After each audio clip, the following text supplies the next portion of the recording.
Hello, this might be the last video I film on my phone because tomorrow I'm buying a replacement charger for a camera I've had for years and years. It's just I lost the charger a little over a year ago and I never replaced it because I never thought that I would be doing the things I'm doing today, you know. I don't know what changed a few months ago, but I decided to just do what makes me happy, and that's why I make these videos. But today I would like to talk about my animals.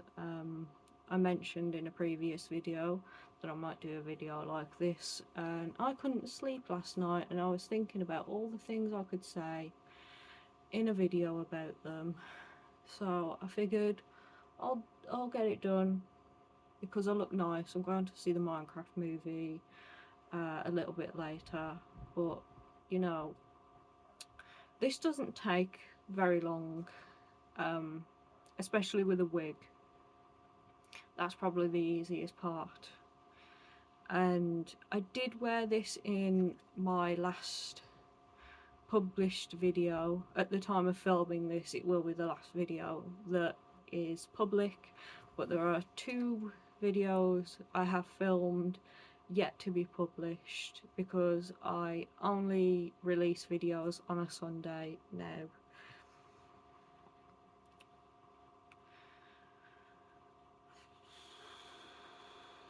I've loved animals pretty much my whole life, and when I was a kid my parents thought that I'd grow up to be a vet,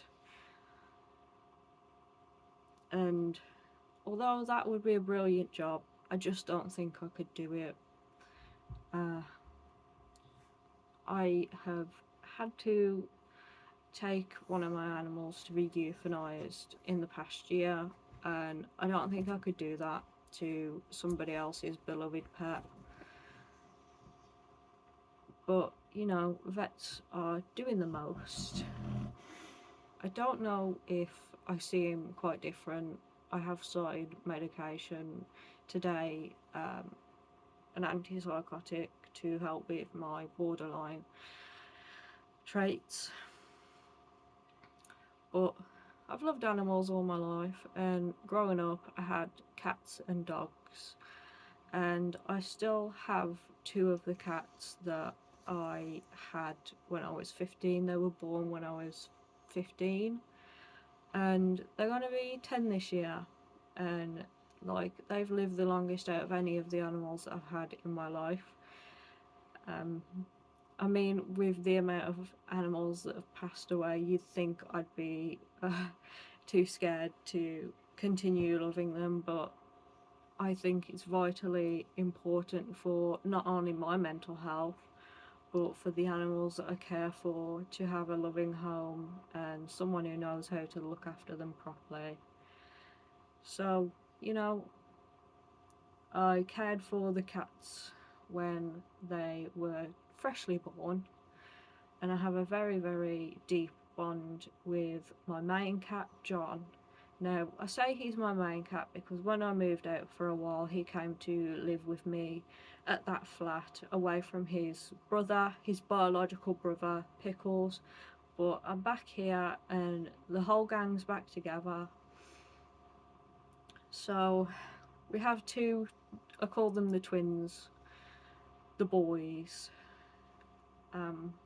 But there was 3 when we first moved in here and the animals came back to live with us, which was around the time I was turning 18. We got this home that I live in.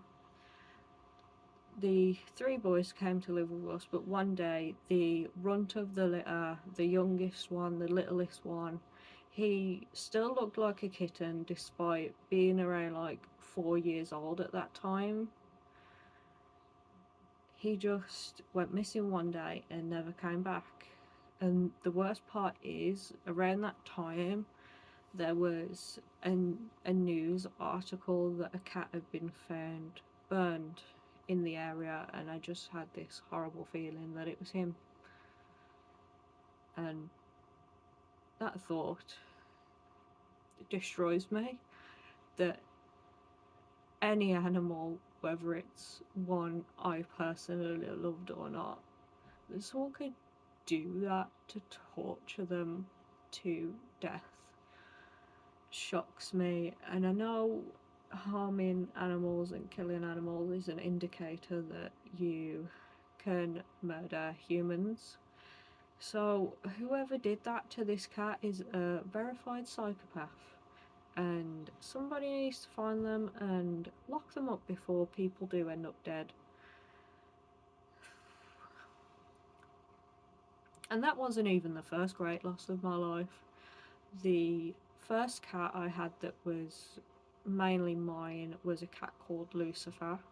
She was a calico cat, and around the time everyone was coming back to live here, she had hidden herself away and was killed by my dad's dog, because he gave us back the cats and my first bunny because he got this dog, and the dog later ended up having to be euthanized because he was aggressive when there was no need to be aggressive. He was just damaged. That's the thing with rescuing and adopting animals. Sometimes they come to you damaged, and no matter what you do, there's nothing that you can do to undo that damage. But when I was 17, I went into a pet store and I saw Cinnamon, and I fell in love immediately. And he was the first ever rabbit I had, and he taught me so much about rabbits. And even the things he taught me have helped me to take care of the rabbits that I have now. And there's just something so special about rodents.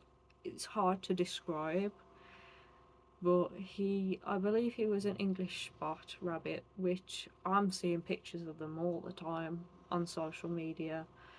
And he was a really, really happy boy, because I had him from when he was still a baby. You know, he hadn't developed feelings about the world, he hadn't been loved by anyone but me and my family. And everybody loved him. Everyone in my family loved him, and he equally loved everybody the same way. When he was here in the garden, if we went outside to him, he would run around us in a circle, which, if you didn't know, is a rabbit's way of saying, "Oh, it's you. I'm so happy that you're here, and I love you." And it was the sweetest little thing, and it's really, really sad to me that the rabbits I have now, they don't do that.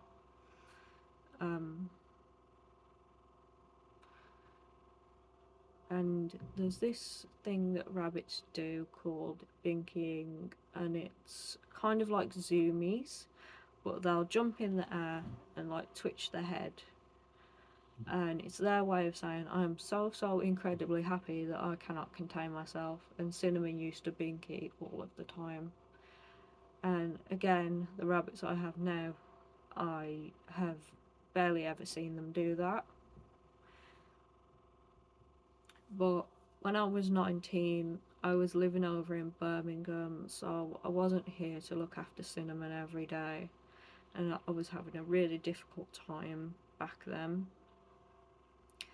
And something happened to him, and I rushed over and I took him to the vets, but I wasn't sure what had actually happened at that moment in time. So there wasn't much that I could say to the vet to get him the right treatment. I was sent home with critical care and told that if there's no improvement, to take him to the PDSA, because at that time I didn't know how I was going to come up with the money for them to keep him in the vets overnight or do any further testing. But I wish I knew then what I know now. But I don't think it would have made a difference ultimately in the end. You know, I'm one of those people that believe that everything happens for a reason, even if it feels terrible.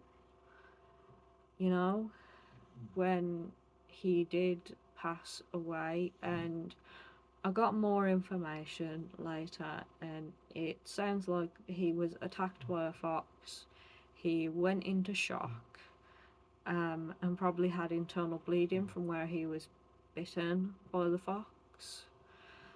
But I buried him, crying my eyes out, and he's still there in the garden where I buried him. And it was so incredibly hard when he first passed away, the first few weeks. It was so difficult, but I think that taught me how strong I truly am, because he's the first animal that I've loved with my whole heart. He was my baby, and I tried to do everything I could for him, but I still feel guilty, and I still feel like I failed him massively. And I never thought I'd love another rabbit or any other animal the same way. But not long after that, I moved into my own place, and I was trying to, live a normal life. But then I got hit with the news that I am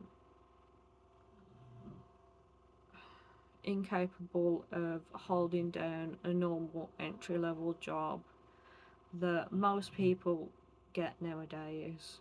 I did try having the job, but that's not relevant to this story. I was deemed incapable of work, and it didn't make much of a difference anyway, because it's not like I was having interviews left, right, and centre. But a couple of months after this, my older sister, she asked me if I wanted rabbits, and why would you ask me that? You don't need to ask me that, because the answer's always going to be yes. So I went to the place to get the rabbits, and I actually ended up coming home with 2 rabbits and a cat. Artax and Falcor are in the garden right now, doing what rabbits do. But sadly, the cat, who was named Diablo, had to be given away when I had to move back here, because, there's 2 orange boys, and my mum has a black cat, which I also rescued. So she was a very anxious cat when she came here, and I was finding it hard to take care of myself. And sadly, I hadn't noticed that she wasn't eating properly.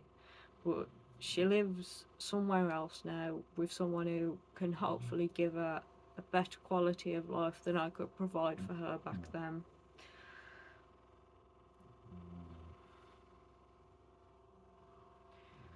I did rescue another cat in between Diablo and Lilith, which is the black cat, called George. And George was a resident for like not even a month in my little animal sanctuary I had. And he ended up going to live with a man who had recently lost his dog. And I hope he's living a good life, but he was a bully to Diablo, and I'm just glad that in the end he found somewhere better as well. Now, I shop at Pets at Home, and I'd been thinking about getting rats for a few months around, I think it might have been the end of 2022. I can't be sure. My memory's terrible. But I'd been thinking about getting rats for months, doing the research, and then this pair of rats was available for adoption at Pets at Home, called Ronnie and Reggie, and I just thought that is fantastic names for a pair of rats for one, and I felt like, I felt infatuated. It was like the same feeling I got when I first saw Cinnamon. I couldn't stop thinking about them until I went in like a week after seeing them, maybe two, and I adopted them and brought them home. And they were my favourites. I don't know what it is about rats' little faces that just absolutely made me melt. But they're really, really mischievous creatures. A group of rats is called a mischief, and that's for a reason, because one rat on its own, trouble, but two or more rats, that is mischief to the maximum. And you have to have two rats or more for them to live a good life, because they're very, very social creatures. Now, we had a very good life, and I ended up adopting two more baby rats, and I tried to make them friends with each other because I didn't want one to be alone if the other one passed away. But they weren't having it. They were like, these young whippersnappers really didn't like the young rats. I think it might have worked better if I adopted another older pair, but I wasn't gonna keep those rats. I was sort of trying to socialise them, and I was gonna give them to a family member, but in the end, they were adopted out to somebody else. And I'm living a brilliant life now, and there's three of them now, because they ended up taking on a lonely rat, and so they're very mischievous now. But on bonfire night of 2023, one of the rats was stiff. He had passed away during the night, and at first I didn't know. I thought he was sleeping, but the realization is the most traumatic aspect of what happened. And I feel like when animals suddenly die, it hits so much harder than, when you're expecting it. But rats live 2 to 3 years, so he wasn't. I don't think he was even two, so I wasn't ready. And because I couldn't get the other one to hang out with the little ones, he was all on his own. So I had to be his main friend, but I wasn't doing very well, so he wasn't doing very well. I could tell he was depressed, and he was also developing dementia because he was getting old. And the February I had to move back here, I thought that it was the end for him, and he wouldn't last very much longer, but I was wrong. When we moved here, he lasted another 6 months because there were so many people to love him, and I was in a lot better headspace, and I was healing, and he found healing too. But then one day I just looked at him, and I could tell that the pain was too much for me to be comfortable with letting him suffer any longer. But the thing is, I'd noticed this in the evening because rats are nocturnal, so for most of the day they sleep. But it was evening, the sun had set, and he was totally spaced out. I could tell he was in so much pain. And then I found like blood in his bedding, indicating that his kidneys were probably shutting down or something like that. And I took him upstairs in his little box at the time. Rats love cardboard boxes, love them. But I brought him upstairs in his little box, and I put him on the end of my bed. And I knew tomorrow I would take him to the vets and they would probably say, there's not much we can do, which happened the next day. And I was ready for it. I'd been ready since January. But I don't know, there's just something about rats. They're just your tiny, tiny little friend that they're so adorable. And they have so much personality. I'm not saying other animals don't, I'm just saying that for such a tiny animal, they have such huge personalities. And the reason I put him on my bed was because when I was 14, my family dog passed away, and it was quite sudden, but the night before she had gotten onto my bed to what I know now as, the last cuddles from me. And I was stupid and I was a kid and I made her get off my bed. And since then, I'm not I'm not gonna make my animals get away from me. My dog's on my bed right now.